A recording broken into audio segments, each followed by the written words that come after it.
To new TV Telugu. Andhra Pradesh Congress committee అధ్యక్షురాలు YS షర్మిలకు Rajya Sabha seat ఇస్తామని గతంలో కాంగ్రెస్ అగ్రనేత రాహుల్ గాంధీ ఇచ్చిన హామీ ఇప్పుడు నెరవేరే అవకాశాలు కనిపిస్తున్నాయి.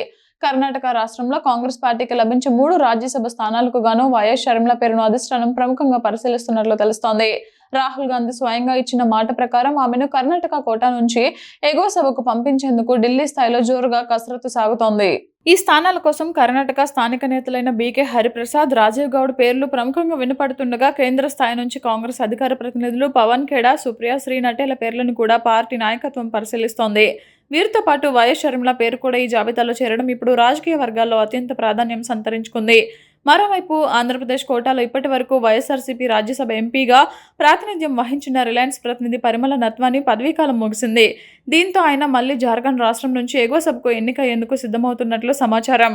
గతంలో జార్ఖండ్ నుంచి 2 పర్యాయాలు స్వతంత్ర అభ్యర్థిగా విజయం సాధించిన నత్వాని ఈ విడతలో మాత్రం భారతీయ జనతా పార్టీ అభ్యర్థిగా పోటీ చేసేందుకు సన్నాహాలు చేసుకుంటున్నారు. ఇదే సమయంలో జార్ఖండ్లో ఖాళీ అయిన 2 రాజ్యసభ స్థానాల్లో ఒకదానికి జేఎంఎం అధినేత కుటుంబం నుంచి ఒక మహిళా సభ్యురాలిని బరిలోకి దించే అవకాశాలు కనిపిస్తున్నాయి.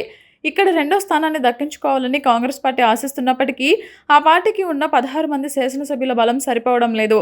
జార్ఖండ్లో ఒక రాజ్యసభ సీటు గెలవాలంటే కనీసం 24 మంది ఎమ్మెల్యేల మద్దతు అవసరం కావడంతో ఇక్కడ కాంగ్రెస్కు సాంకేతిక సమీకరణాలు ప్రతిబంధకంగా మారాయి.